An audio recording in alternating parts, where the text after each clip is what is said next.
caminho cheio de espinhos, mas tenho que ir.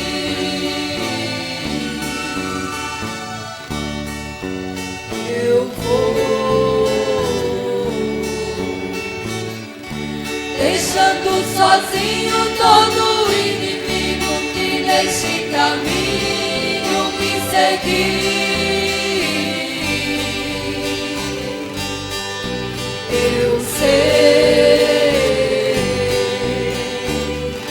que nesta carreira existem barreiras, mas por todas elas eu passarei. Estou sentindo alumiar da luz divina daquele lugar, cidade que eu chegarei.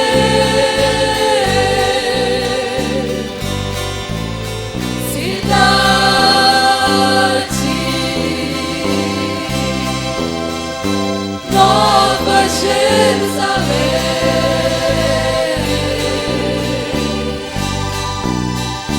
tenho saudade das belezas que você tem.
Viajando por este caminho cheio de espinhos, mas tenho que ir.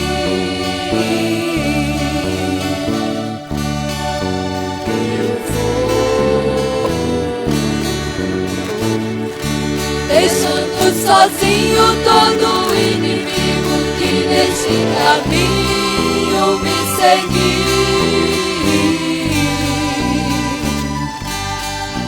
Eu sei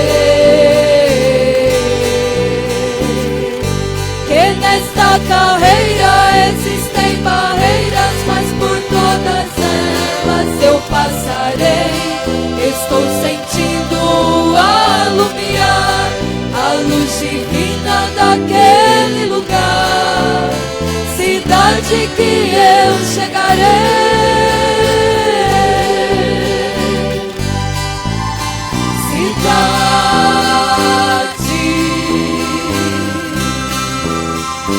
Nova Jerusalém,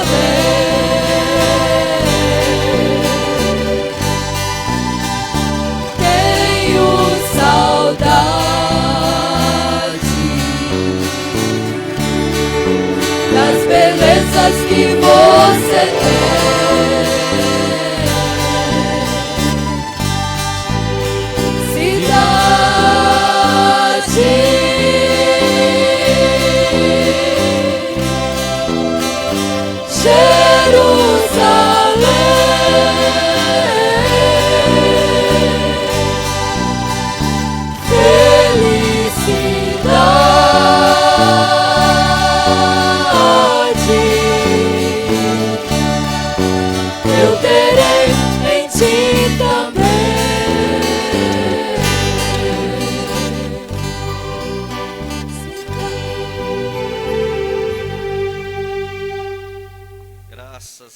Ainda vamos cantar 295, Dia Festivo.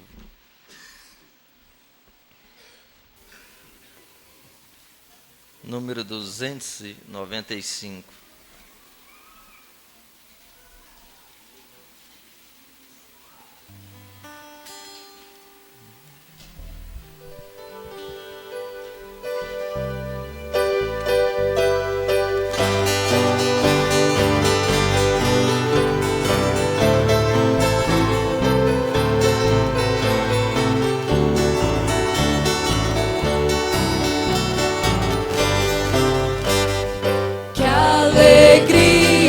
Neste dia estamos todos a gozar.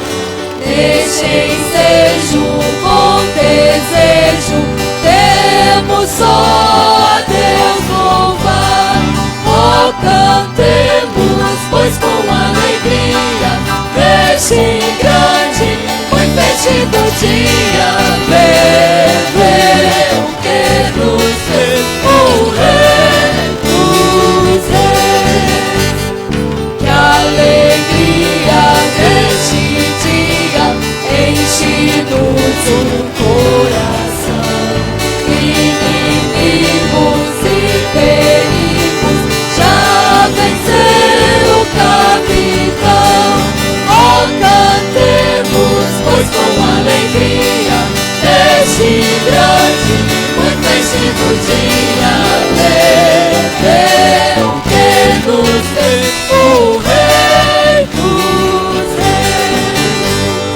Que alegria neste dia tem os crentes em Jesus. Reunidos os remidos fazem tudo em sua luz. Oh, cantemos, pois com alegria neste grande, muito festivo dia vê o que nos fez o Rei dos Reis. Deus glorioso, Deus bondoso, abençoa-nos aqui.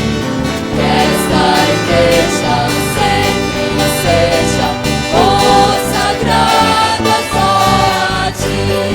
Oh, cantemos, pois com alegria neste grande, muito festivo dia vê o que nos fez o Rei dos Reis.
Que o nome do Senhor Jesus seja louvado. Continue sendo louvado no nosso meio, em espírito e em verdade. Não somente de lábios, mas de coração. A leitura vai ser em Romanos, capítulo 9, versículo 25. Daqui a pouquinho vamos ler. Os Romanos 9, 25. Até hoje ainda não fiquei em casa por estar cansado ou com sono. a ocasião que às vezes acumula muita coisa. E às vezes eu até ligo aqui, ou digo que não vem, mas na última hora eu não consigo ficar em casa. Quando chega aqui, tudo é superado. Tudo mesmo. Há algo sobrenatural, né, nesse lugar, que faz a gente sentir descansado, animado e com as forças renovadas. Irmão Boaz sofreu um pequeno acidente, queimou o rosto, com a água do radiador, né, do carro. O radiador estourou, algo assim, queimou o rosto. Mas estava no casamento e está nos cultos. Tem motivo para estar em casa dormindo, né, Boaz? Mas está aqui, com o rosto velado, coberto. Mas está aqui, é assim que faz. A pessoa que tem motivo para não vir e vem. Tem motivo para ficar em casa, né? Mas vem. Outros não têm motivo para ficar e ficam. Sempre existe um motivo maior para estarmos aqui. Observei de manhã, sempre observo, eu acredito que não seja exigência demais. Às vezes a gente tem hora que faz como o Brana fazia. Será que eu não estou ficando ranzinza e exigente? Mas é que não é a gente, é a palavra, é a mensagem, o que temos aprendido com relação à ordem da igreja. Nós continuamos desperdiçando tempo. Eu falo sempre com a mocidade isso.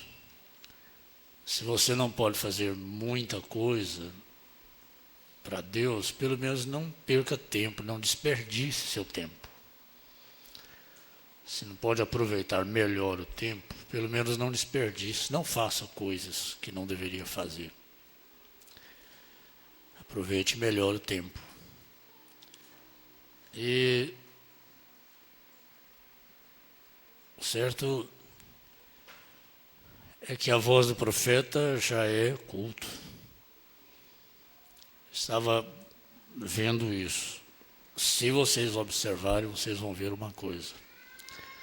As pessoas que chegam atrasadas, ou que chegam, ficam lá fora conversando, um tempinho que podia estar aqui dentro, antes de começar o culto, para já entrar no espírito do culto.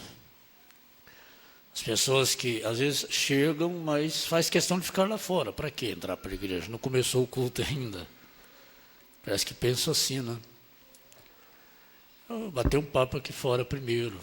Fica por ali esperando alguém que também gosta de bater papo lá fora. Tem tempo para isso. Pode notar que as pessoas que chegam atrasadas têm muita pressa de sair do santuário quando termina o culto, para ficar lá de novo. Parece que o tempo no santuário é desperdiçado, né? Ao invés de ficar um pouquinho, o certo é não ter pressa de deixar o santuário. Ficar mais um pouquinho, orar mais um pouquinho, para depois sair. Deixar a porta da igreja descarregar um pouco, que é um lugar muito carregado. Mas não tem pressa de entrar e tem muita pressa de sair. Mal terminou o culto, já está lá fora, já falando, conversando e tudo. O certo seria o que o Mombrana diz. Primeiro, Se Deus está no seu coração, você mal espera que as portas se abram para entrar para a igreja e ter o companheirismo, comunhão com os irmãos. Mas as portas estão abertas, mas não entram. Às vezes já está rodando o hino de oração, às vezes já está rodando a voz do profeta, e não entram. Só entram depois que já começou o culto. E depois, mal terminou o culto já, nem ouviu o amém final, já está lá fora de novo. Agora, os bons exemplos não são muito vistos. Se a gente, como pastor, der um mau exemplo qualquer, é muito fácil de ser imitado. Mas os bons exemplos nem sempre são. Eu disse na ceia passada, o dia que os irmãos me virem lá fora conversando, com quem quer que seja, aí os irmãos façam isso também. Tem direito de fazer. Não só na ceia, eu não tenho muito costume de ficar por aqui conversando. Mas se me virem fazendo isso, aí todos sentem no direito de fazer. Eu gosto sempre de ficar no púlpito, até muitas vezes até sair o último. Eu fico vendo sair de um por um, às vezes com pesar. E como eu já disse, atendendo assim uma reclamação de vários irmãos, eu fico aqui mais após o culto, irmãos que dizem, eu tenho vontade de cumprimentar o irmão, dizer um Deus abençoe para o irmão, uma palavrinha bem rápida, mas para entrar na fila é difícil. Os assuntos são demorados e não tem jeito. Então eu fico aqui, sempre termino o culto, uns momentos, qualquer irmão ou irmã que queira cumprimentar, dizer um Deus abençoe, uma palavrinha curtinha, a gente tem um tempinho aqui para isso. Depois vou para o escritório. E aproveitar assim cada palavra, considerar cada minuto dessas oportunidades que nós estamos tendo, de ainda termos as portas abertas, ainda podermos cultuar. Eu nunca ousei dizer para a igreja, sede meus imitadores nisto, ou nisso, ou nisso. Nunca ousei dizer isso. Não me vejo com autoridade para dizer isso. Nem diria autoridade.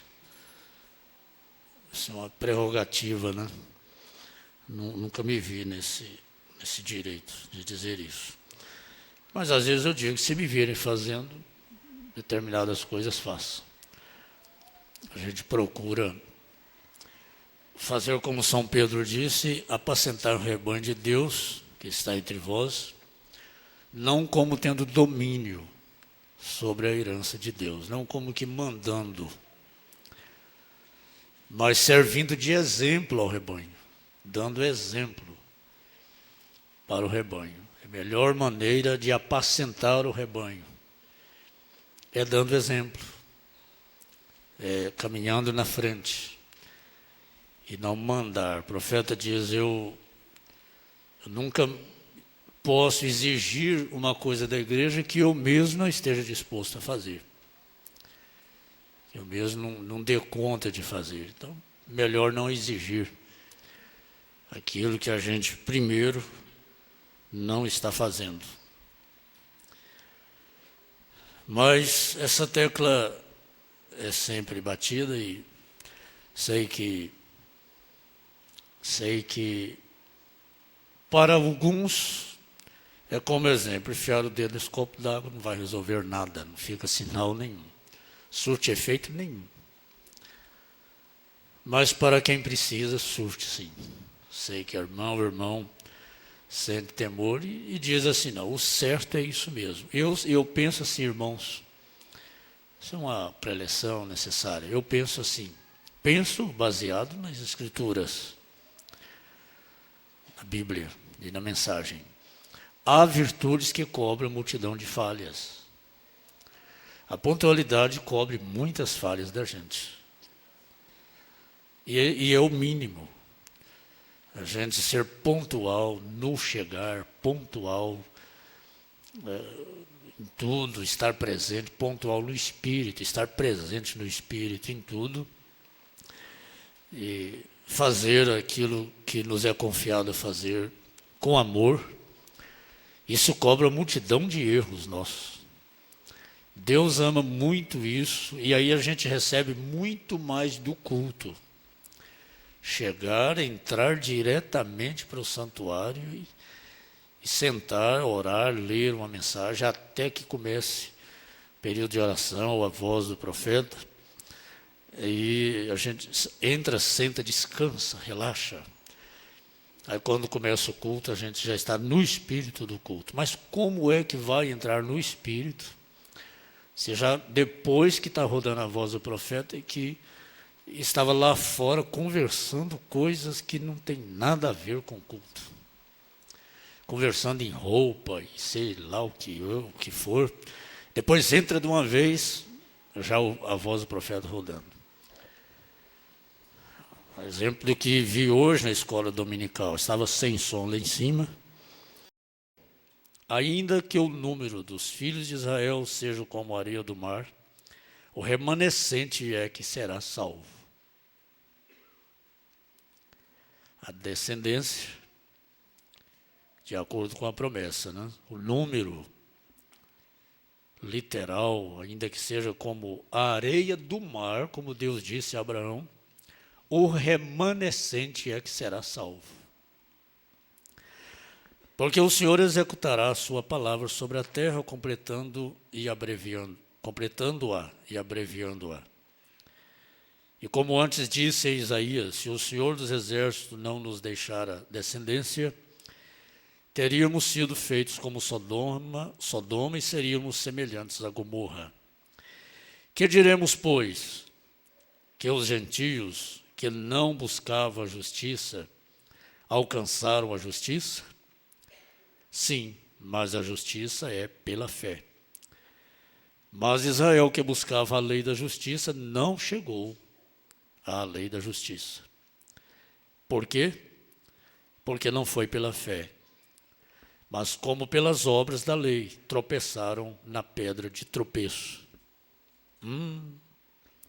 Israel tropeçou na pedra de tropeço. Como está escrito, eis que ponho em Sião uma pedra de tropeço e uma rocha de escândalo. E todo aquele que crer nela não será confundido. Em outras palavras, não tropeçará nela. Esse quem aí, eu estou incluído nesse quem, né? Te alegra isso, irmã? Vamos ler junto o verso 33, juntos. Como está escrito, eis que eu ponho em Sião uma pedra de tropeço e uma rocha de escândalo, e todo aquele que crer nela não será confundido, não será escandalizado, não tropeçará, não se machucará nela. Que maravilha, que coisa linda. Aleluia, Senhor. Graças a Deus receba o nosso louvor por essa poderosa escritura que acabamos de ler. E através dela vamos ser mais abençoados. Amém, Senhor. Amém. Sentai-vos, irmãos. Podem cantar, filhas.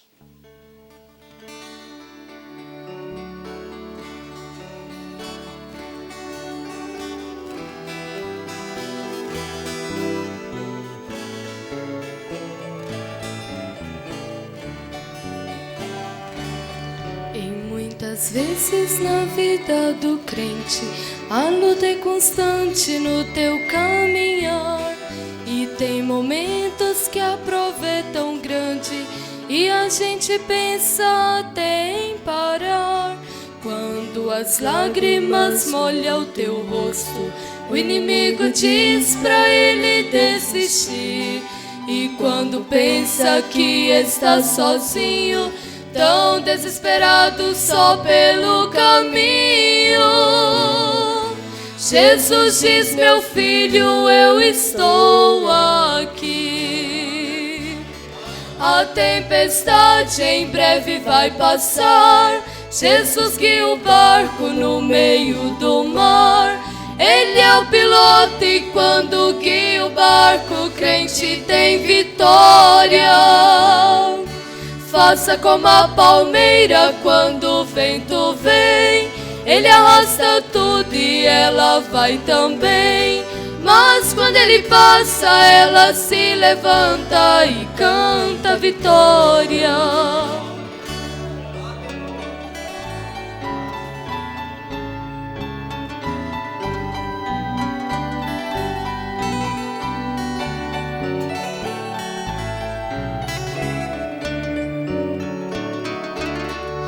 Muitas vezes encontrei na Bíblia falando do crente em comparação. Diz que ele é como a ovelha e quando é provado não reclama não. A prova traz sempre a experiência, aumentando assim a fé do cristão. E quando a luta vem, ele não desespera, se humilha fazendo como a palmeira. Depois se levanta com a benção nas mãos.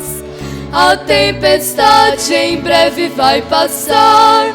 Jesus guia o barco no meio do mar. Ele é o piloto e quando guia o barco, o crente tem vitória. Faça como a palmeira quando o vento vem. Ele arrasta tudo e ela vai também. Mas quando ele passa, ela se levanta e canta vitória. A tempestade em breve vai passar. Jesus guia o barco no meio do mar. Ele é o piloto e quando guia o barco, o crente tem vitória. Faça como a palmeira quando o vento vem. Ele arrasta tudo e ela vai também. Mas quando ele passa, ela se levanta e canta vitória.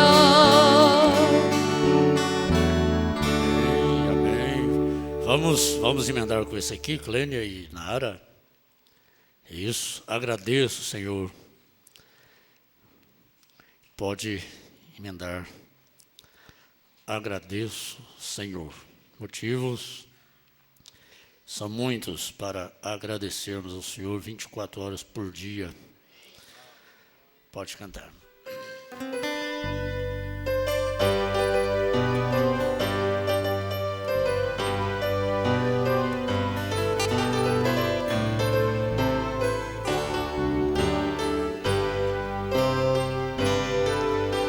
Agradeço, Senhor, sua presença aqui neste lugar, porque vejo anjos passeando pra lá e pra cá. O banquete exposto à mesa para nos servir, e o fogo queimando o pecado posso ver cair. Na igreja contemplo um homem vestido de branco, e tocando sua enfermidade ele vai curando. O contato que tenho com Deus é somente a fé, e é por ela que eu posso ver Jesus como Ele é.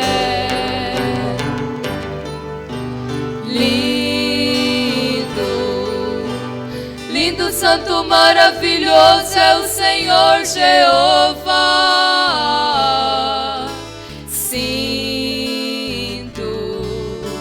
Sinto o perfume de Deus aqui neste lugar. Sinto vento que leva pra longe os pecados meus. Senhor que cura as feridas, faz renascer minha vida. Lindo é o Filho de Deus.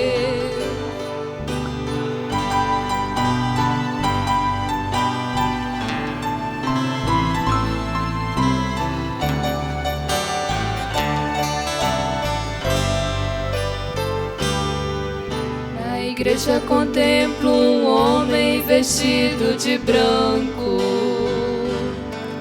e tocando sua enfermidade ele vai curando. O contato que tenho com Deus é somente a fé, e é por ela que eu posso ver Jesus como Ele é. Lindo, lindo, santo, maravilhoso é o Senhor Jeová.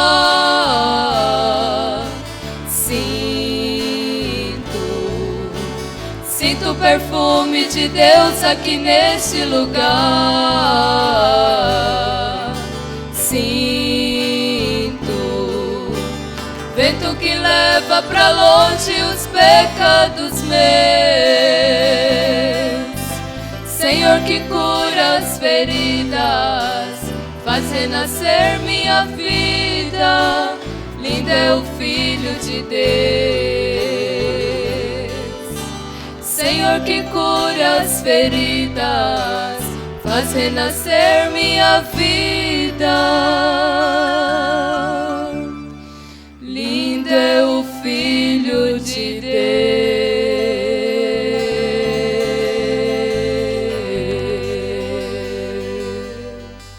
Amém, amém, amém. Deus confirme isso na vida de vocês, de todos nós.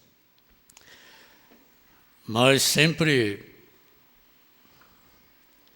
depois de uma mensagem, como de manhã, nós temos tópicos, destaques, né? Mais falados, destaques. Não sei se a mocidade comentou sobre isso. Comentei essa tarde com alguns irmãos, inclusive o pastor Valdir, sobre a diferença.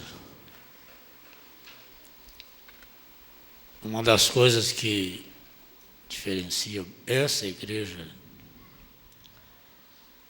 que faz, aliás, dessa igreja ser igreja, que fora dela não existe mais, fora dessa igreja,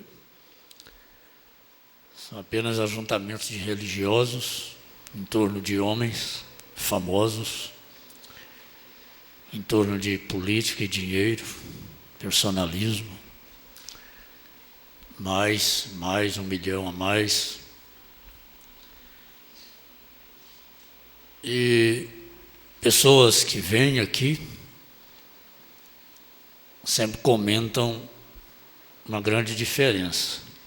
E a maioria delas comentam que é diferente realmente, mas quer continuar do jeito que estão mesmo. É diferente, esse povo é diferente, essa igreja é diferente, tudo é diferente, mas não dão conta. Não dão conta de caminhar conosco nessa diferença. Não dão conta. Admiram, assim, de fora olhando para dentro. Admirando, mas só que não dão conta. Essa diferença aí não é para quem quer. Mulheres que aqui vêm, visitantes, olha, essas mulheres aqui são diferentes. Essas irmãs são diferentes, essas moças são diferentes, muito diferentes. Mas eu não dou conta, não. Eu não dou conta de vestir igual elas vestem. Eu não dou conta de ser igual eles são. É muito diferente, mas eu não dou conta. E não estão aqui justamente por causa da diferença que há.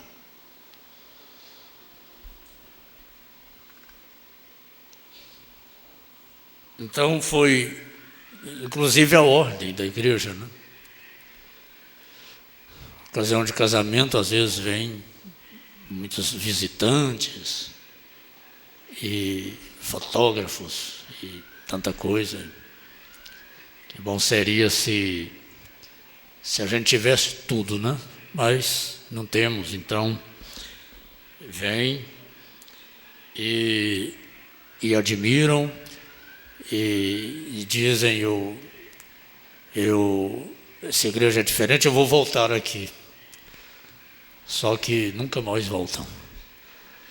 Às vezes diz assim, eu estava procurando uma igreja igual essa, mas não dão conta, não conseguem. E, como diz Paulo, isso não é para quem quer, não é para quem corre, para quem procura, mas para quem Deus se compadece. Aliás, a Escritura diz assim, isso não depende de quem quer, não depende de quem procura, mas de Deus que se compadece.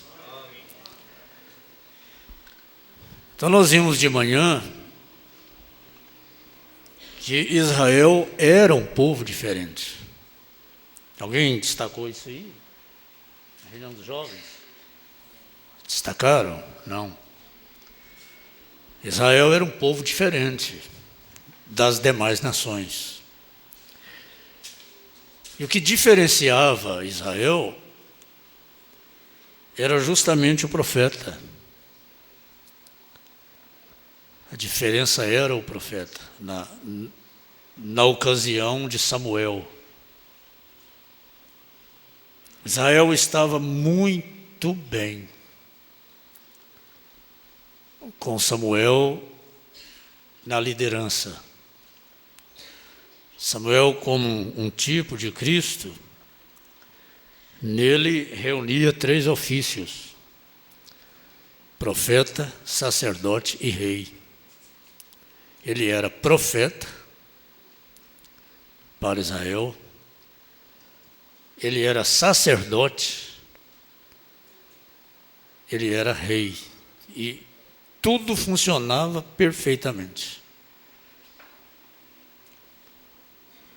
Tudo funcionava correto, perfeito.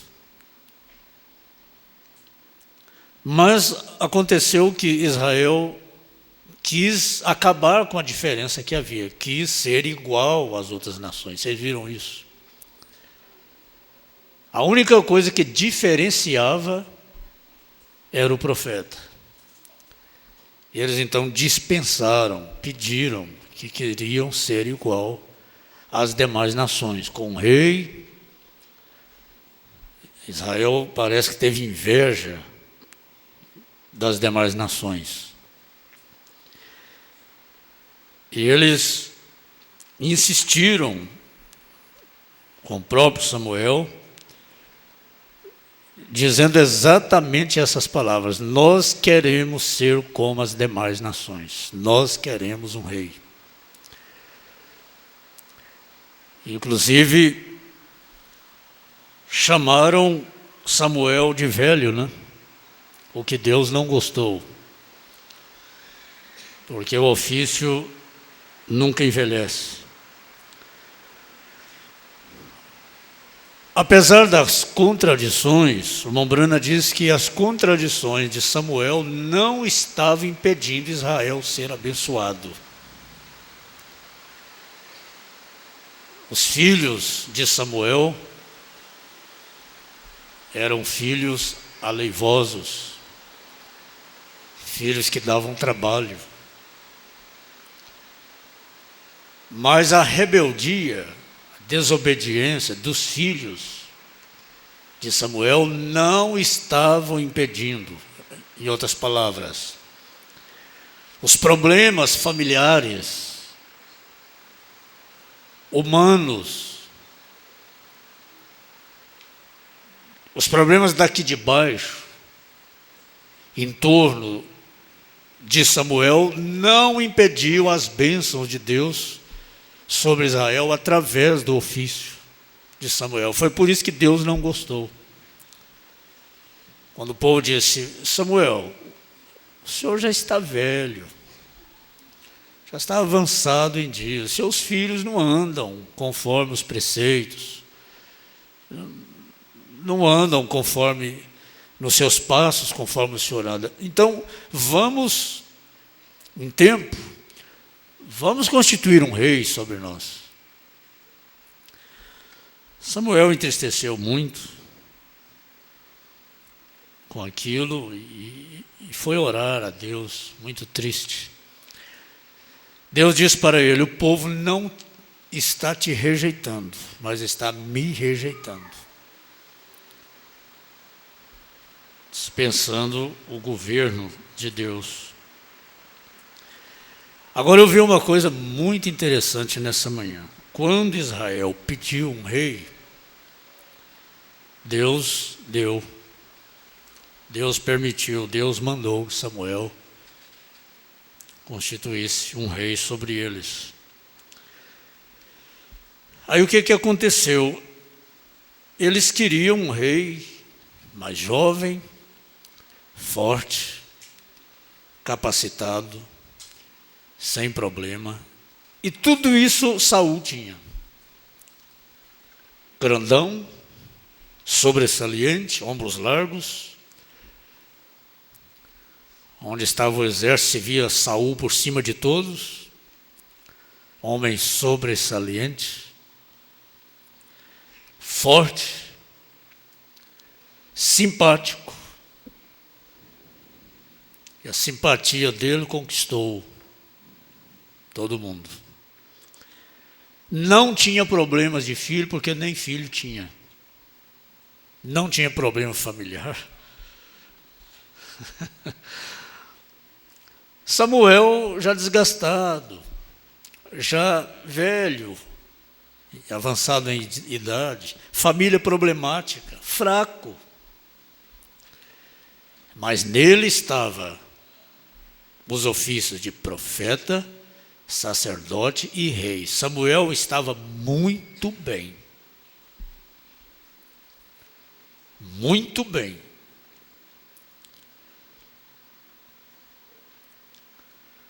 Mas Israel quis ajudar a Deus.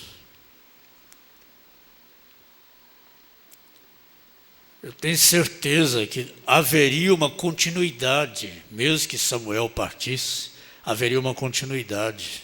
Deus proveria, não precisava do homem intervir nisso. Então Samuel foi e ungiu Saul, rei. E aí eu vi uma outra coisa nisso aqui. Um homem novo, jovem, forte, sobressalente, sem problema nenhum. Vamos dizer, olhava para ele e via nele um homem virgem, intacto, sem enredo, sem problema, sem desgaste. E o povo pensou, nada melhor que isso. Vamos ter um rei sobre nós.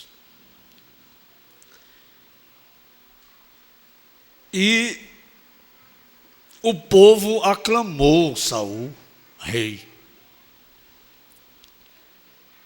E Samuel foi e ungiu aquele povo, foi aclamado por Saul, por aquele rei, que foi aclamado pelo povo. Mas eu vi uma coisa hoje de manhã naquela palestra. Saul não nasceu rei, o povo fez dele um rei. Ele foi ungido rei, mas ele nunca foi rei, ele não nasceu para ser rei. Aí eu vi muita coisa baseada naquela mensagem, já tivemos aqui, fazendo uma obra para Deus sem ser chamado por Deus.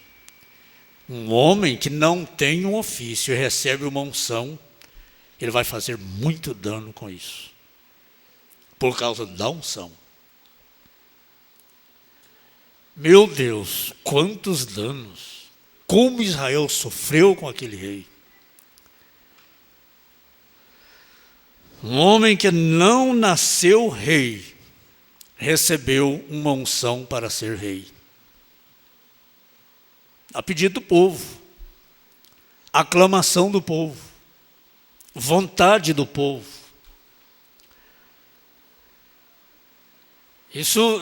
Essa sempre foi a tendência do povo, mudanças. Queremos mudanças. Tá bom, mas queremos mudanças. E hoje nós vemos isso, voto de protesto, mas querem mudar de qualquer maneira, simplesmente por mudar. Assim fez Israel. Aí eu pude ver isso. Ungir um homem que não nasceu rei para ser rei traz muito problema. Ungir um sacerdote. Ungir a sacerdote, quem não nasceu sacerdote. Ungir a profeta, quem não nasceu profeta. E ungir um pastor que não nasceu pastor. Analise bem isso. Samuel era chamado, ele nasceu. Todos nós conhecemos o nascimento de Samuel, como foi. Ele nasceu. Ele veio como resposta do pedido de Ana. Ele nasceu rei, ele nasceu profeta, ele nasceu sacerdote.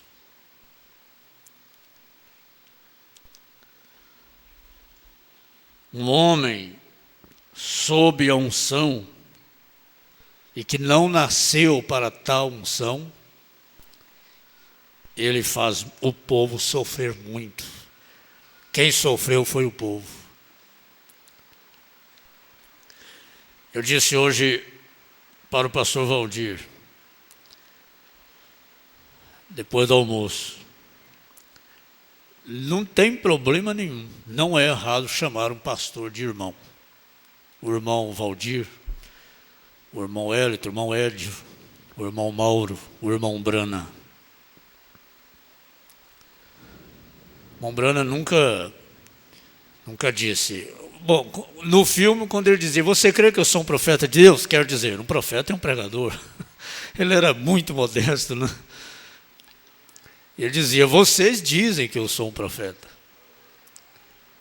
Se vocês creem que eu sou um profeta de Deus, então tome a minha palavra. E para 2 ou 3 pessoas, ele diz no filme Fundo Clama o Fundo, você crê que eu sou um profeta de Deus? Quer dizer, um profeta é um pregador. Você não crê que eu sou do inimigo, você crê que eu sou de Deus. Então nós dizemos, o irmão Brana, nós não precisamos dizer o profeta William Brana.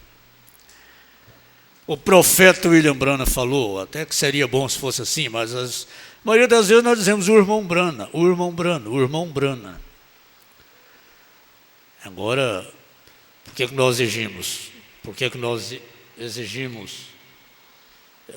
Pastor, tem que me chamar de pastor. Não, pode ser o irmão. É um respeito. Pastor não é nome, é um ofício. É um grande respeito da igreja chamar o pastor de pastor, pastor fulano. Mas não seria erro nenhum dizer o irmão Mauro, o irmão Édio, o irmão Joaquim Gonçalves, o irmão Brana. E assim por diante. Não faz mal chamar um pastor de irmão, com respeito, é claro. Não com desprezo. O profeta diz, chame-me de irmão. Não faz mal. Agora você chamar um irmão que não tem o ofício, não tem uma unção, chamá-lo de pastor, aí a coisa complica muito. Fazer de um irmão um pastor. Constituir um irmão a pastor. Ungir um irmão a pastor. Então ele passa a entender que ele é um pastor, aquilo não sai dele e aquilo causa muito prejuízo para ele, causa muito dano para ele e para o povo, se constituí-lo sobre um povo. Se colocá-lo sobre um povo. Às vezes até tem uma boa mensagem, uma boa pregação, mas não tem, apesar de ter eloquência, fervor, prega, mas não nasceu com aquela atribuição, porque isso não se recebe, isso não se alcança, mas é preciso nascer com isso. Por isso é que nós dizemos, nós não damos ministério, nós reconhecemos os ministérios através dos frutos, dos resultados daquele ministério. Os frutos, os resultados é quem dizem, é que dizem.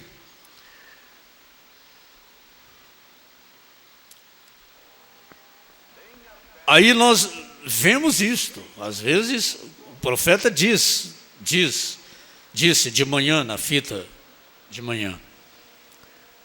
Uzias era muito bem sucedido como rei. Mas quando ele tentou fazer o serviço de um sacerdote, eu creio que Uzias nasceu para ser rei. E ele era bem sucedido como rei, apesar de muito jovem.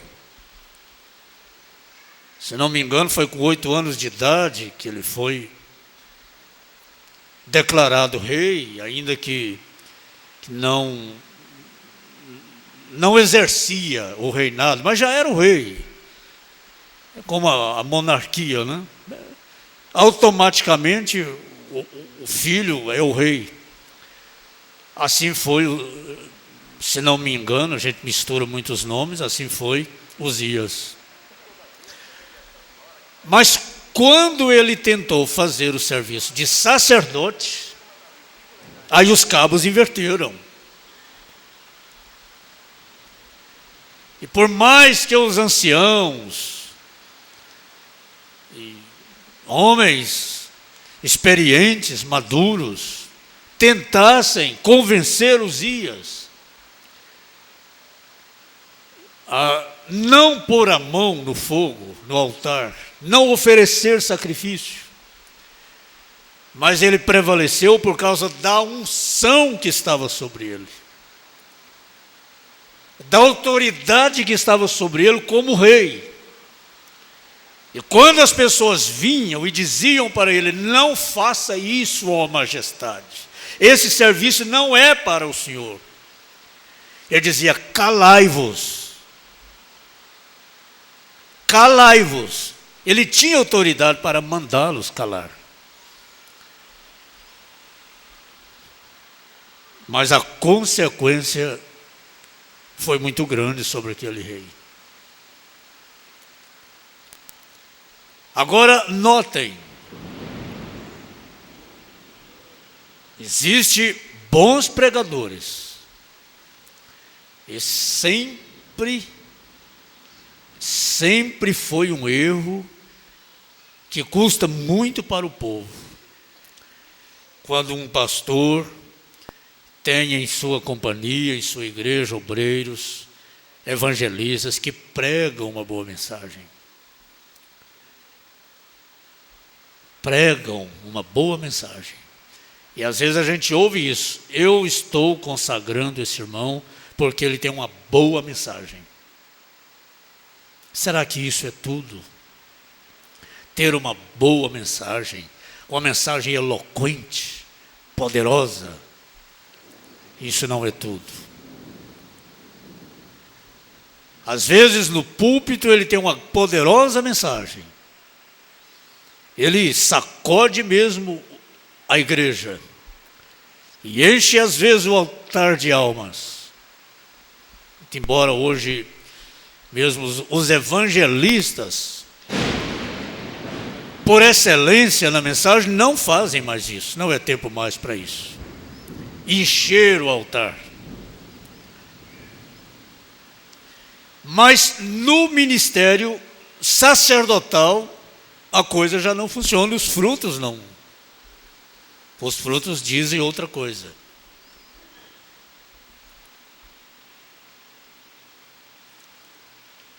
Mas Davi, eu vi isso hoje de manhã, Davi respeitou a unção que estava sobre Saul. Longe de mim seja tocar no ungido do Senhor. Fugindo, Davi fugindo, teve a oportunidade de cortar o pescoço de Saul, cortou apenas um pedacinho da sua vestimenta, e por causa disso seu coração doeu. Mesmo sendo Saul, mesmo vendo a condição da vida do ministério de Saul, Davi não quis tocar nele por causa da unção que ele recebeu. Não toqueis nos meus ungidos. Agora, vamos pensar uma coisa. Tudo que está no Velho Testamento, tudo está escrito para aviso nosso, e a vida de Israel é um tipo perfeito, é um exemplo perfeito para nós. Mundo gentílico, desse mundo gentílico, Deus chamou esse povo. Deus trata com esse povo. Fora desse povo, no mundo gentílico, Deus não trata com mais ninguém no mundo. Conforme lemos aqui na Escritura, de Romanos capítulo 9, verso 25 em diante. Então o profeta diz que a nossa caminhada é um tipo perfeito. Por isso é bom a gente ler, a gente meditar no Velho Testamento, como o irmão Brana fazia toda sexta-feira, ele lia o livro de Êxodo. E cada vez que a gente lê, a gente aprende mais. Então o que é que nós vimos na lição de hoje?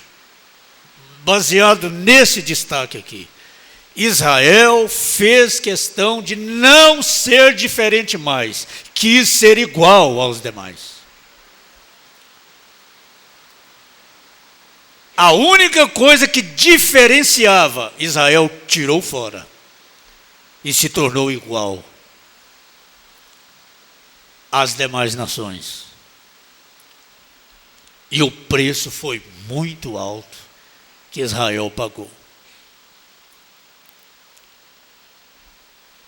Agora, eu tenho dito o seguinte, não se faz, é um pecado fazer comparações hoje da igreja, da mensagem com a denominação. Não se faz comparação mais. Não tem jeito mais. Agora, eu pergunto assim, como disse o pastor Ivaldo ontem, no casamento da irmã Fernanda, para os visitantes, muita gente presente aqui nesta noite, e só no casamento para vocês estar aqui. Se não fosse casamento, vocês não estariam. E ele disse isso, muita gente vem no casamento e diz, olha pastor, eu vou voltar aqui, mas nunca mais voltam. Não voltam mais. Oh, que igreja diferente, que casamento diferente.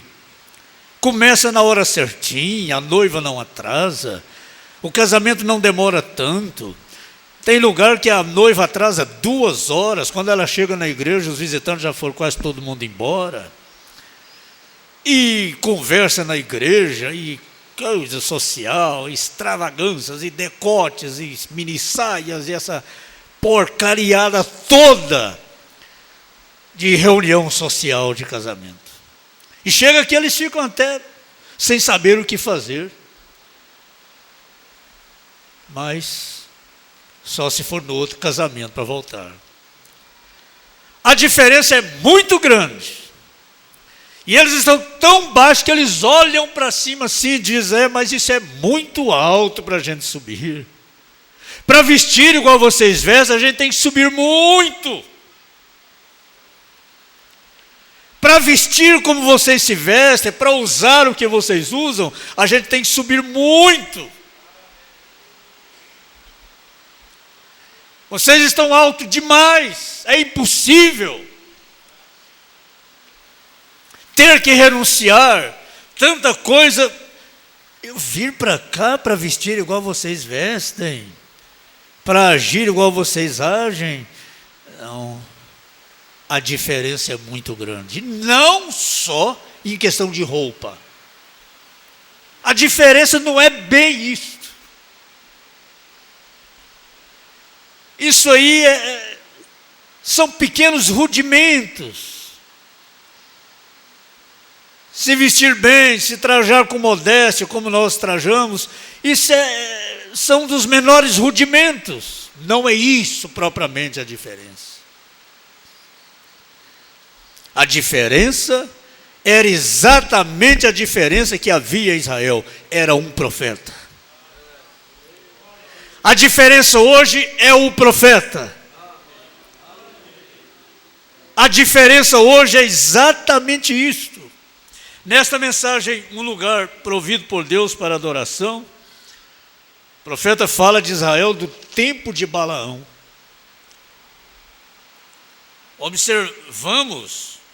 Observemos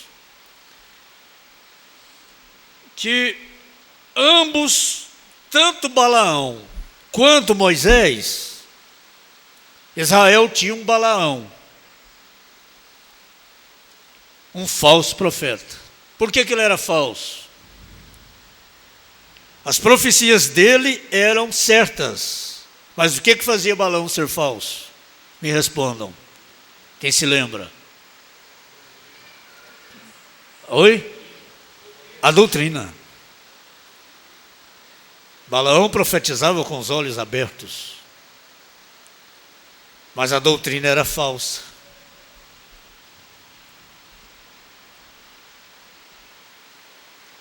Ambos, observemos agora, o profeta Balaão e o profeta Moisés, ambos com seus 7 altares.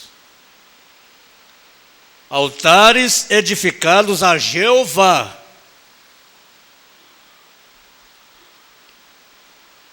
Sobre cada altar havia sangue. Tudo igual. E não somente sangue. Também havia um cordeiro sobre cada altar. Quanto à numerologia, era exatamente correto o número 7. Perfeito. 7 cordeiros. Em cada altar, os detalhes eram iguais. Um era tão fundamentalista quanto ao outro. Porém, qual deles vindicou Deus?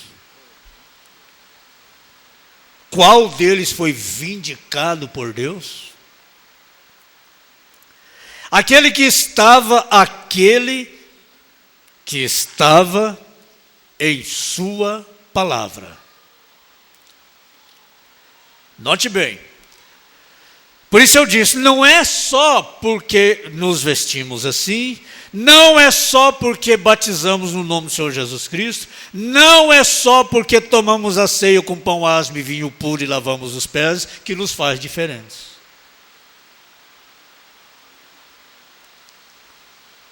Está vendo? Qual deles?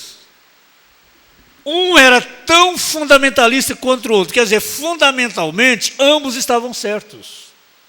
7 altares, em cada altar o cordeiro, sangue, tudo igual.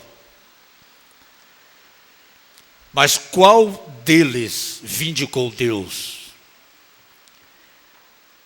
Aquele que estava em sua palavra. Ser fundamentalista não significa muito. Estar fundamentalmente certo não significa muito. Aqui vem a diferença agora.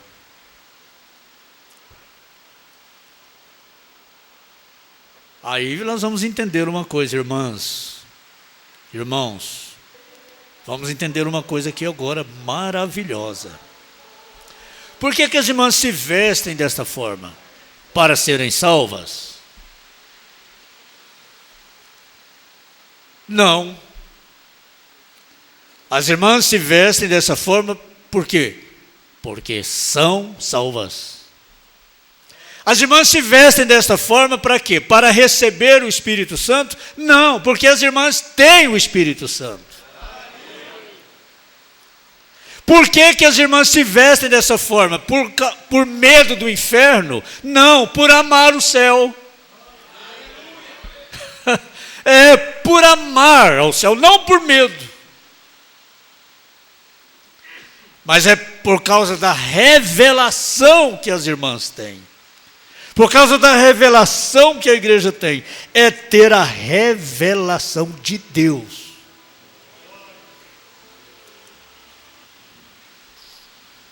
A revelação de Jesus Cristo. Justamente esta foi a diferença que aconteceu no ministério do irmão Branham a partir do ano de 1963. Antes de 1963, irmão Branham era um pregador muito popular, muito convidado. Sua agenda vivia cheia de convites de homens do negócio do evangelho completo, e viagem para lá e viagem para cá, e de avião para lá e de avião para cá, campanha aqui, campanha ali, 1 milhão de convertidos para as Assembleias de Deus. Mas quando veio a revelação dos selos, a revelação da palavra, justamente a terceira etapa, aí aconteceu a diferença. E até hoje o que nos diferencia de tantos outros que têm os mesmos fundamentos é exatamente a revelação da palavra. O que é que abençoa, que diferencia essa igreja, que diferencia essa mocidade? Justamente a revelação da palavra. Não se gabe disso, não. E cuidado ao evangelizar uma pessoa, vem para cá porque na nossa igreja é assim, a nossa igreja é assim, nosso pastor é bom, e nossos irmãos são bons, e nossa igreja não tem isso, nossa igreja não tem aquilo. Não faça isso. E sempre nós temos esse cuidado. Quando a pessoa vem dizendo, a minha igreja não presta, a igreja é isso, a igreja é aquilo, a minha igreja é isso, pode ver que essas pessoas não permanecem aqui. É um vai e vem na comunhão. Vem e volta, vai e vem. Não, lá está tudo errado. Lá é assim, lá a mulher prega na igreja, mas não sai de lá. O púlpito lá é cheio de mulheres de alcinho no púlpito, vestido de alça, pregando e rock, guitarra, e mete porreta, denominação e tal. Não, aqui que é certo, não permanece aqui também. Vem tomar ceia, some de novo, não sai de lá. Não, aí ao evangelizarmos, olha, se você está saindo da sua igreja por causa de problema, fique lá, porque aqui também tem problema. Nós também temos problemas daqui de baixo. Mas tem uma coisa, essa igreja não tem problema do alto. Se alguém tem medo de problema, não venha para cá. Aqui tem problema. Mas aqui não tem problema do alto. Aqui tem problema de baixo. Então não se garbe, não se enche. A nossa igreja é assim, a nossa igreja é pão asmo, a nossa igreja é vinho puro, a nossa igreja é lava-pés, a nossa igreja... Não é bem isto. Isso aí são coisas que acompanham a revelação. São frutos da revelação. Mas não é só isso que faz a diferença. O que vocês acham? Mombrana diz que os muçulmanos é o povo que mais pode dar lição de vida vivida no mundo. inclusive as mulheres, todas veladas, só vê o rostinho, né? Todas cobertas, não se vê nem os pés, todas veladas. Os muçulmanos, xiitas, esse povo, desse mundo aí, dão show no mundo, em vida vivida. Como ouvimos aí um testemunho de uma própria parente de Bin Laden. Que homem exemplar de vida. Mas é isso. É isso. Vocês têm ouvido. Quem for para o inferno, vai chegar lá, vai ver mulheres que nunca se viu nem a ponta do dedo do pé dela. Tão comprido que ela vestia. Lá vai ter mulheres com cabelo que nunca parou a ponta. No inferno. Porque não tiveram a revelação da palavra. Aquilo foi apenas legalismo. Foi apenas fundamentalismo. Mas Deus não se compadeceu delas, para elas terem a revelação de Deus, a revelação da palavra. Então quer dizer que nós podemos fazer tudo porque nós temos a revelação da palavra? Espera aí. No inferno tem mulheres que nunca se viu a ponta do dedo dos pés, nunca parou a ponta do cabelo, nunca usou nem perfume, nunca usou uma base no rosto, nada, está lá no inferno. Mas tem uma coisa, no céu, nós que vamos para lá não vamos encontrar uma com cabelo cortado, não vamos encontrar uma de saia curta, não vamos encontrar uma de saia apertada, não vamos encontrar uma de esmalte nas unhas no céu. Aí sim, agora equilibrou, né? A revelação de Jesus Cristo, essas coisas acompanham. Nós não descansamos nestas obras, e são obras. Não cortar cabelo, roupa e essa coisa toda, são obras. As obras sem a fé, o que pode fazer? Aí o irmão Branham vem e diz, parece ter uma contradição na Bíblia, né? Porque Paulo diz que Abraão, nosso pai, foi justificado pela fé. Tiago vem e diz, Abraão foi justificado pelas obras. Parece que bateram de frente um com o outro.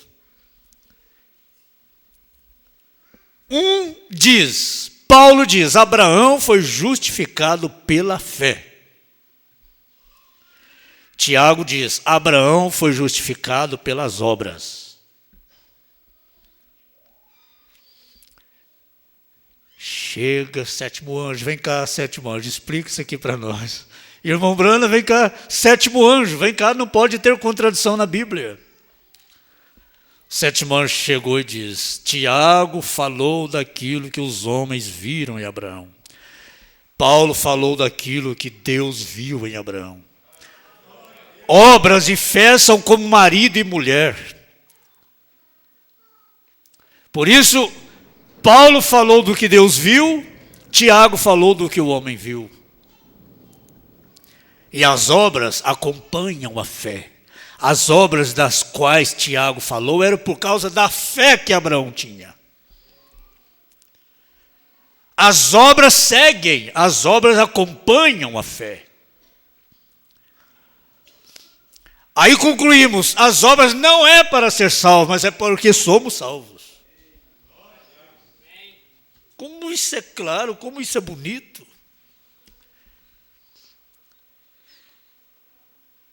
Fundamentalismo não significa muito, mas é ter a revelação de Jesus Cristo. Aí estas coisas seguem naturalmente. Vocês não têm que trabalhar.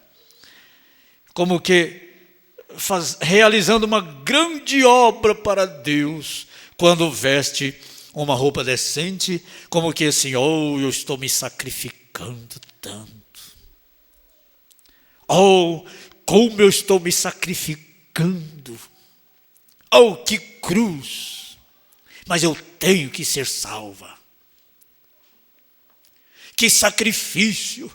Eu seria tão bonita. Eu seria tão sensual. Eu seria tão bonita se eu vestisse aquela roupa que eu vi lá na vitrine. Mas eu estou fazendo uma obra para Deus. Eu estou renunciando porque eu tenho que ser salva. De que valeria isso?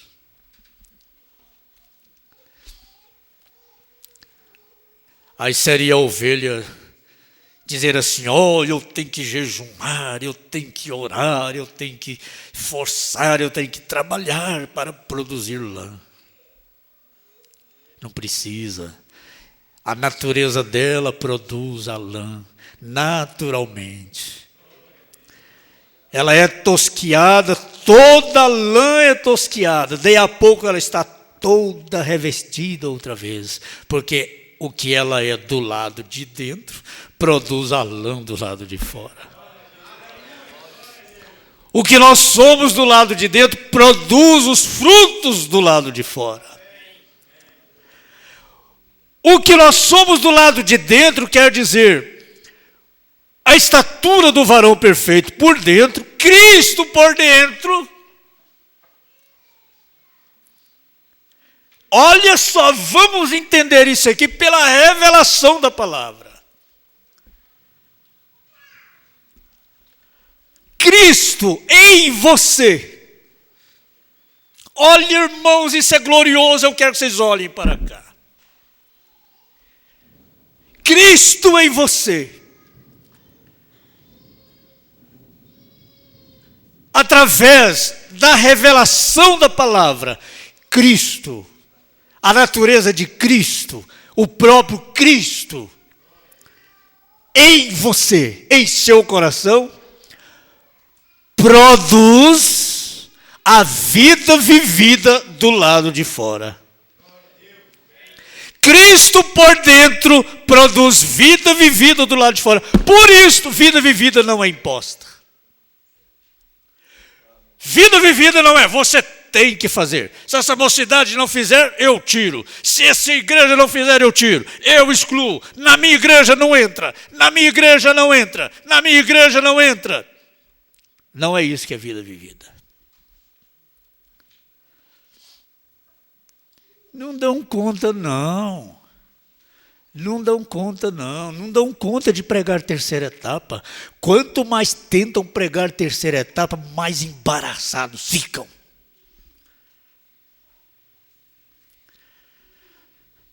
Terceira etapa é vida vivida, é vida vivida. Mas é pregando terceira etapa, é pregando vida vivida que isso vai acontecer na igreja? Não.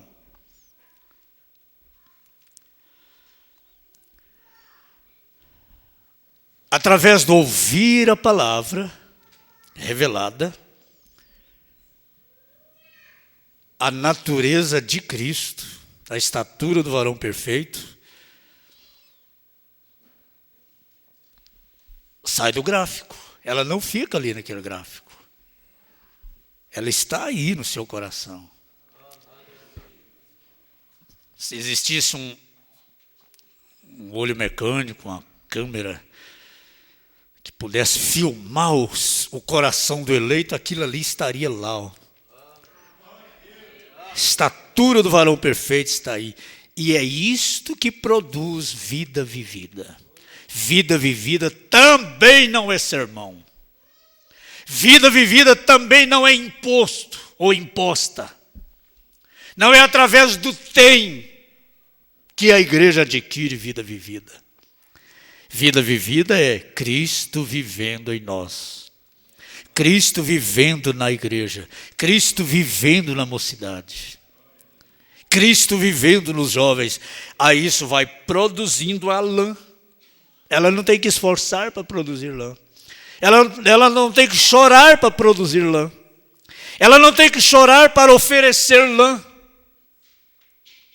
é próprio dela. Agora pense, por que estes homens foram chamados e postos nesta condição, estes fariseus? Quando Jesus lhes diz, em vão me honram, eles tinham tudo que Moisés tinha, mas em vão honravam a Deus. Com 7 altares, 7 cordeiros, sangue em cada altar, mas em vão me honram. Assim como foi, não sei se está para frente um pouquinho aqui, ou pouco antes, os altares de Caim e Abel. Fundamentalmente, Caim estava certo. E até mais certo do que Abel. Que altar bonito. E aquele altar foi erigido, não foi a demônio, foi erigido a Deus. Levantaram o altar. E ambos foram oferecidos a Deus, a Jeová. Estavam adorando a Ele. Preste atenção, irmãos, isso é maravilhoso. Lembro da resposta da Jael, aquele padre, né? Por que vocês separam, gente? O nosso Deus é o mesmo. Ela diz, o Deus de Abel e Caim era o mesmo, mas os altares eram diferentes.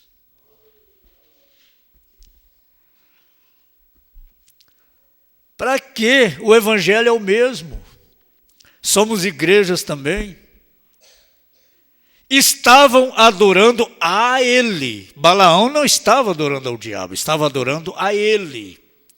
E era uma adoração genuína e verdadeira de seu coração. Mas Deus diz, vocês em vão me honram. Por quê? Ensinando doutrinas e mandamentos de homens. Jesus falando para os fariseus. Dessa maneira vocês invalidam os mandamentos de Deus ante as pessoas. Por isso nós já vimos aqui em reuniões passadas. A unção não é tudo. Antes da unção é preciso a revelação da palavra. Porque a unção sem a revelação você faz dano com ela. A unção sem revelação, Uzias fez dano. A unção sem revelação, Davi fez dano.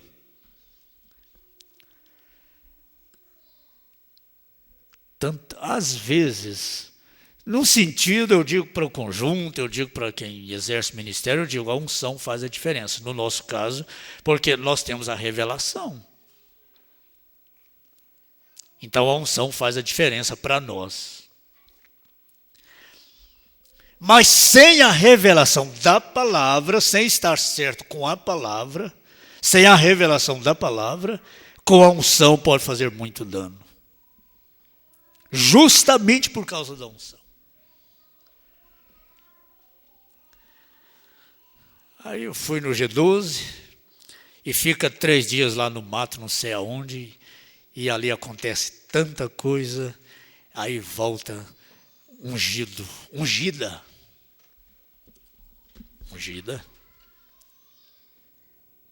com a Bíblia debaixo do braço, espírito terrível, que não é outra coisa a não ser juízo. Ungida. E essa mulher, irmão Brandi, essa mulher pode ganhar alma para Jesus, mas ela vai pagar por isso no julgamento, porque não foi confiado a ela pregar o evangelho. Ela pode estar ungida, mas está errada. Está fora da palavra. E volta ungida e põe a mão na cabeça e chora e emocionada, mas a vida fala outra coisa completamente diferente. A nossa grande gratidão a Deus nesta noite, baseado no que nós lemos.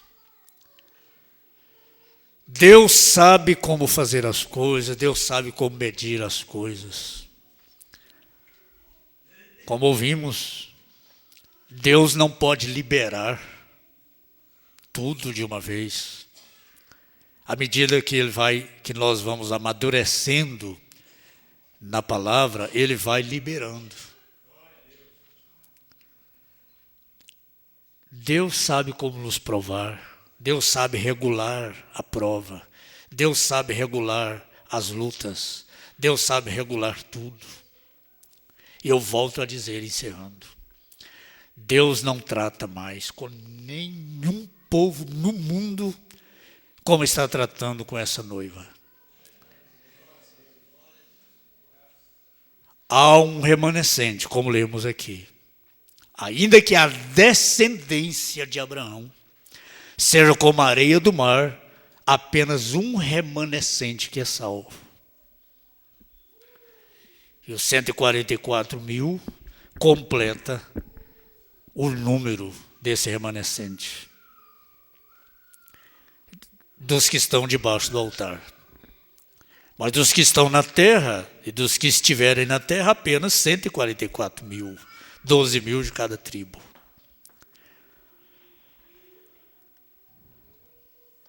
Então há um tratamento de Deus com esse povo.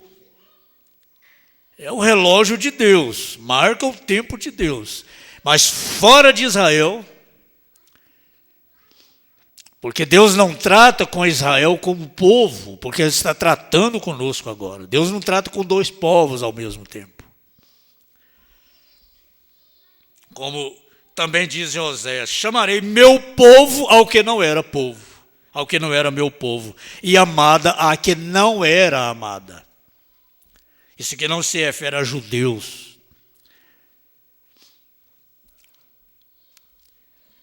O tratamento de Deus agora é com esse povo, com esta igreja que está sob esta revelação.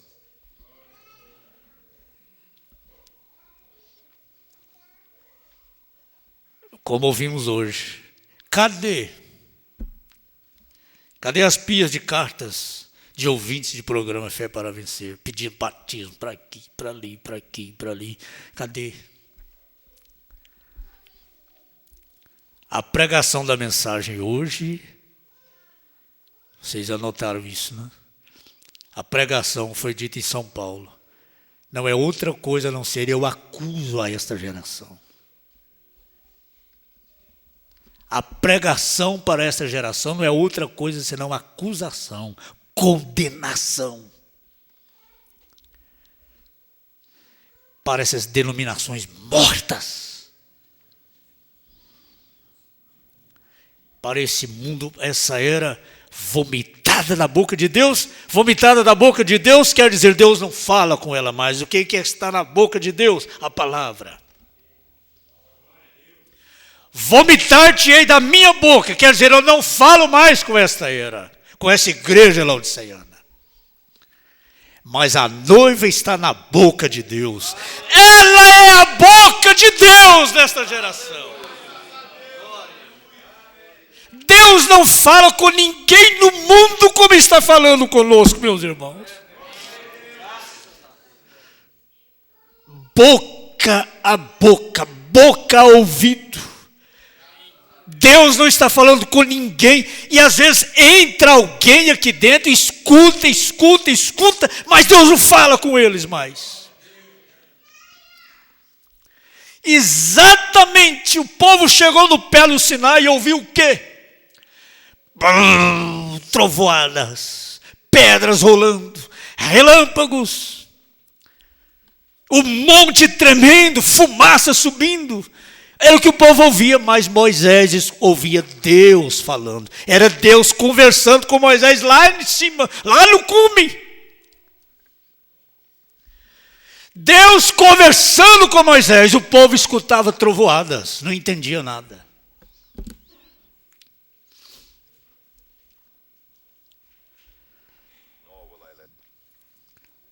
Vem gente, muita gente, mas eles escutam, mas não entendem nada. E a irmã entende tudo. O irmão entende tudo com entendimento do Espírito, conhecimento da estatura do varão perfeito.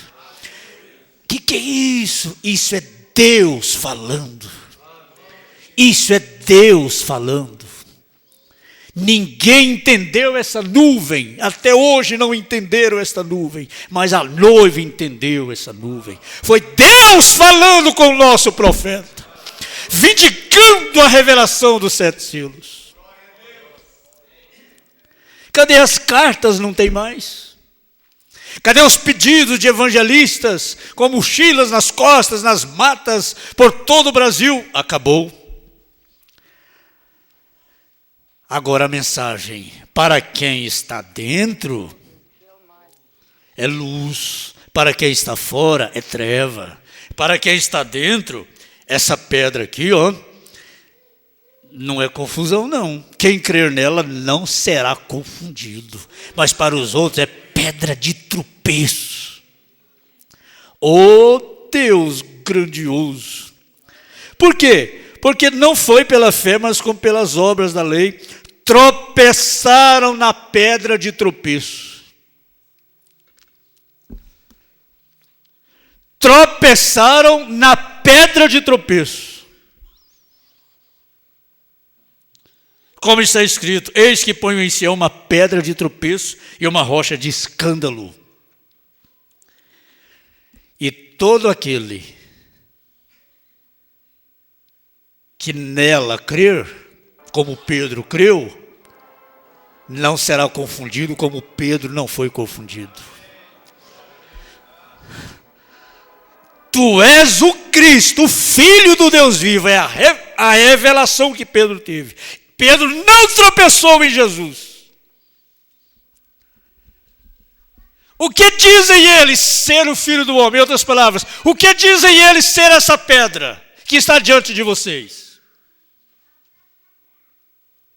O que dizem os homens a respeito dessa pedra que está diante de vocês aqui? Que todo mundo escandaliza nela.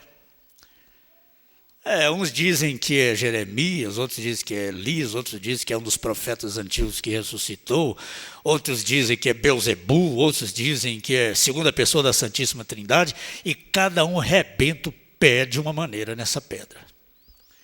Cada um fala uma coisa diferente. Mas o que eu digo a respeito do Senhor é que o Senhor é o Cristo, Filho de Deus. Eu não me escandalizo em dizer isto. Eu não tenho dificuldade em dizer isto. Eu não me envergonho disto. Eu não me envergonho desta mensagem. Eu não me envergonho de gritar esta mensagem. Também te digo que tu és Pedro, e sobre esta pedra, esta revelação,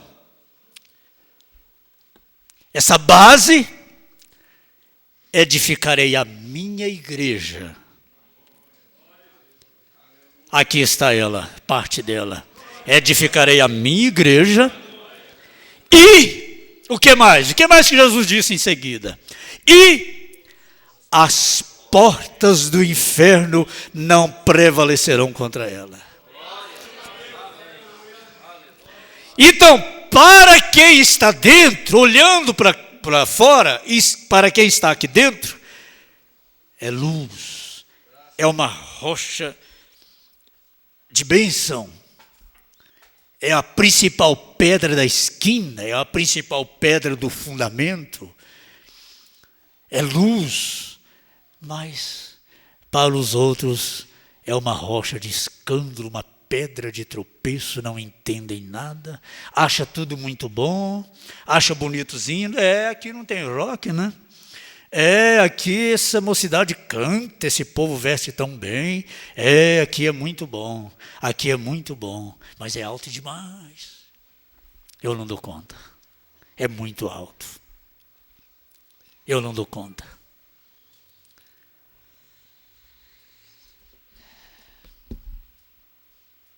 Que diremos, pois, que os gentios que não buscavam a justiça alcançaram a justiça? Sim, mas a justiça que é pela fé. A justiça que é pela fé. E a fé não vem de vós mesmos. É dom de Deus, é dádiva de Deus. Não foi o Senhor quem disse, que saiu lá do paganismo onde o Senhor estava e disse, não, de hoje em diante eu vou ter fé verdadeira. De hoje em diante eu vou ter fé. Eu vou alcançar a justiça que é pela fé. Não foi o Senhor quem fez isso. Não foi o Senhor quem fez isso. Não foi a senhora quem decidiu alcançar a justiça que é pela fé. Jesus disse, não fostes vós quem escolhestes a mim, mas eu vos escolhi a vós. Antes de vocês me amarem, eu vos amei. Primeiro eu vos amei. Foi decisão de Deus. Chegar em Abraão e dizer, sai do meio da tua parentela e vai para uma terra que te hei de mostrar. Foi decisão de Deus. Foi decisão de Deus que cada um que está aqui nessa noite estivesse aqui. Abrigando esta fé genuína, verdadeira em seu coração, e as obras simplesmente acompanham. Aleluia. Grande Deus, Pai bendito. É com o entendimento da estatura do varão perfeito que nós podemos entender essas profundidades da Tua palavra. Muitas coisas fundamentais eles podem nos imitar, mas jamais alcançarão a revelação da palavra, a menos que o Senhor compadeça, como compadeceu de nós. Ninguém dá conta disso, eles próprios sabem disso, ninguém dá conta de formar uma igreja tão obediente, tão reverente como esta, num casamento, numa reunião ainda que prolongue. Ninguém dá conta disso. É a revelação da palavra. É o profeta vindicado por Deus. Israel também tinha um profeta, mas não era vindicado por Deus. E nós não queremos ser iguais aos demais. Queremos continuar com esta diferença. Porque essa diferença vai fazer a diferença também entre a grande tribulação e as bodas do Cordeiro para nós. Vai fazer a diferença entre o céu e o inferno.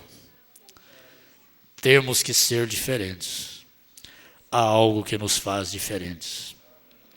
Por isso nós estamos agradecidos ao Senhor. Por o Senhor ter nos mostrado isto hoje dentro da Tua palavra. Devemos ser gratos por sermos diferentes e não pesarosos, mas gratos ao Senhor. No nome de Jesus. Amém. Vamos nos pôr em pé, irmãos. Após, assim que despedirmos, irmã Simone, irmã Lídia, cante, eu sinto Deus. Combinou, hein? Combinou. Eu sinto Deus. Estamos terminando um pouquinho mais cedo. A mocidade, por favor, fique um pouquinho. Quero falar com vocês sobre a semana do carnaval. Um pouquinho, bem rápido. Próximo domingo, Santa Ceia, a partir das 17 horas. Domingo próximo já é a ceia de fevereiro, né? Meus irmãos, abraços. Deus abençoe. Dia maravilhoso, dia glorioso. A palavra já te libertou. Agora os obreiros ficam aqui no púlpito. Alguém que queira oração com imposição de mãos, unção, eles estão à disposição de todo o povo aqui no altar. Quem desejar vir ao altar, creia no poder da palavra também para a sua libertação. Mocidade, por favor, permaneçam, reúnam aqui na frente, a gente ter uma palavrinha rápida.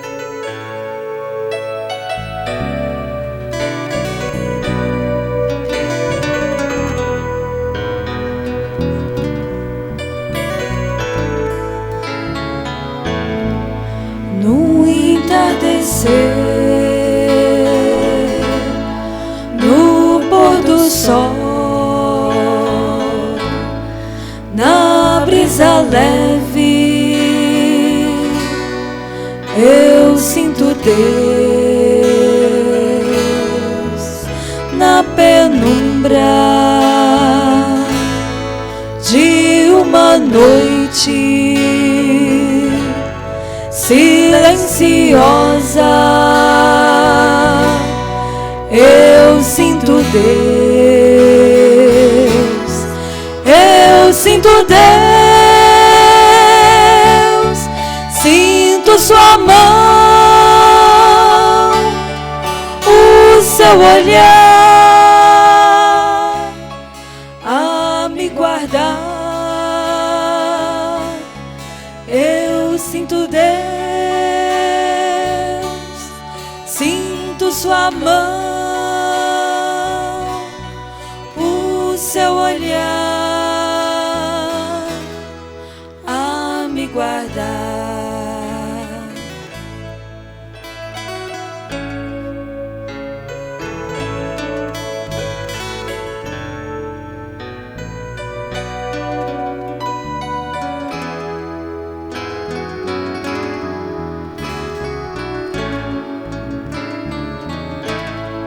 Deus soberano, onipotente, criaste todo o universo, todo poder nos céus e a terra é dado a ti, somente a ti. Eu sinto Deus, sinto sua mão, o seu olhar a me guardar. Eu sinto Deus, sinto sua mão, o seu olhar a me guardar. Eu sinto Deus, sinto sua mão, o seu olhar a me guardar. Eu sinto Deus, sinto sua mão, o seu olhar a me guardar. Amém. Além da mocidade, os grupos aí, quartetos, sextetos, um pouquinho também com os irmãos, não saiam. Os sextetos, né? Vamos conversar um pouquinho, junto com a mocidade.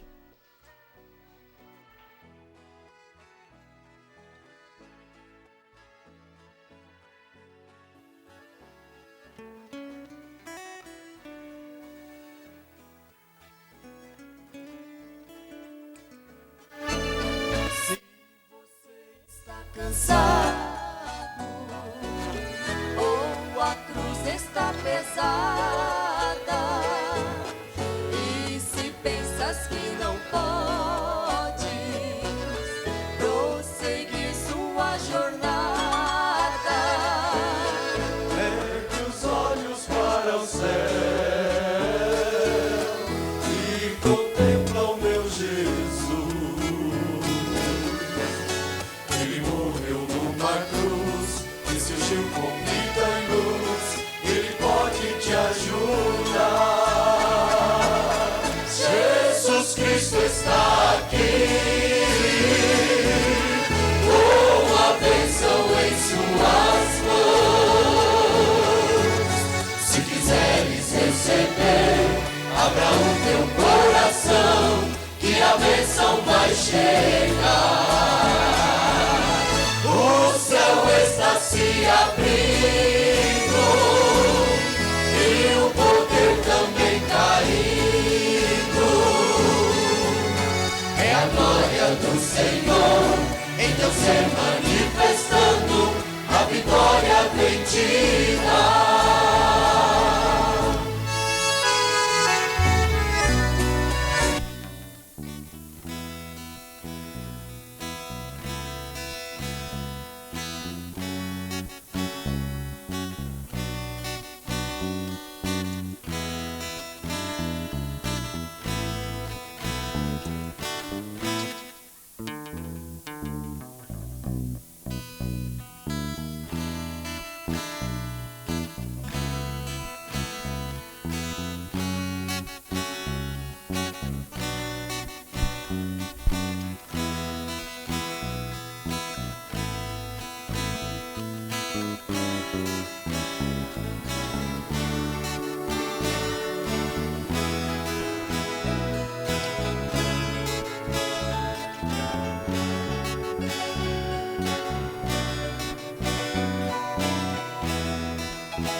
Abra o teu coração e a bênção vai chegar. O céu está se abrindo e o poder também caindo. É a glória do Senhor em teu ser manifestando, a vitória vem te dar.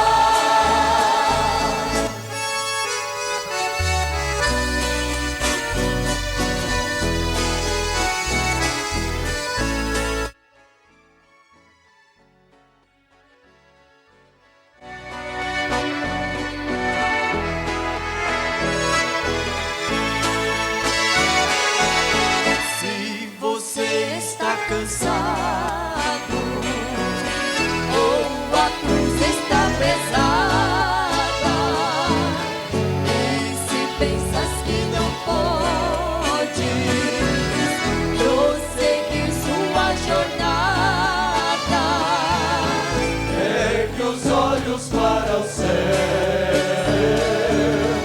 e contempla o meu Jesus.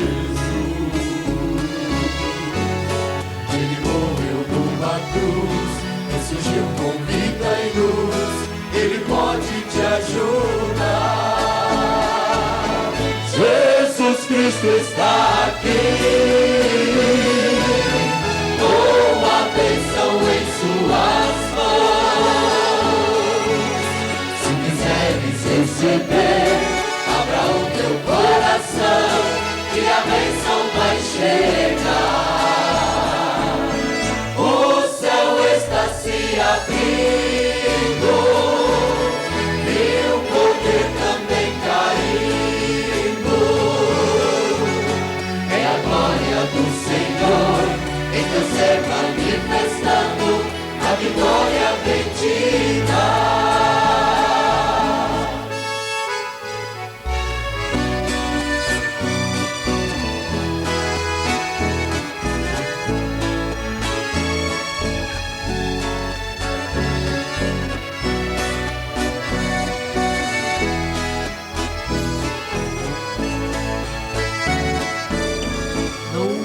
Penses em tristezas, problemas ou aflição, pois no coração do crente sempre há consolação. Se caís em fraqueza, você pode ter certeza. Senhor é poderoso, Ele é vitorioso, Ele pode te ajudar. Jesus Cristo está aqui, com a bênção em suas mãos. Se quiseres receber, abra o teu coração, que a bênção vai chegar.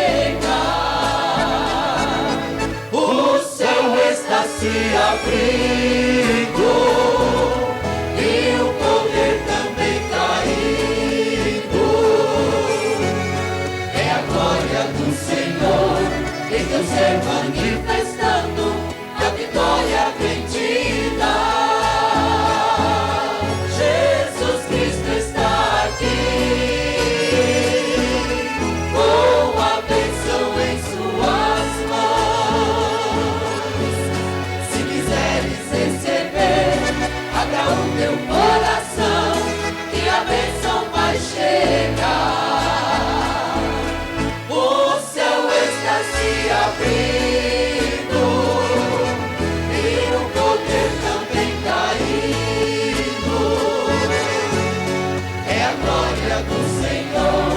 em teu ser manifestado.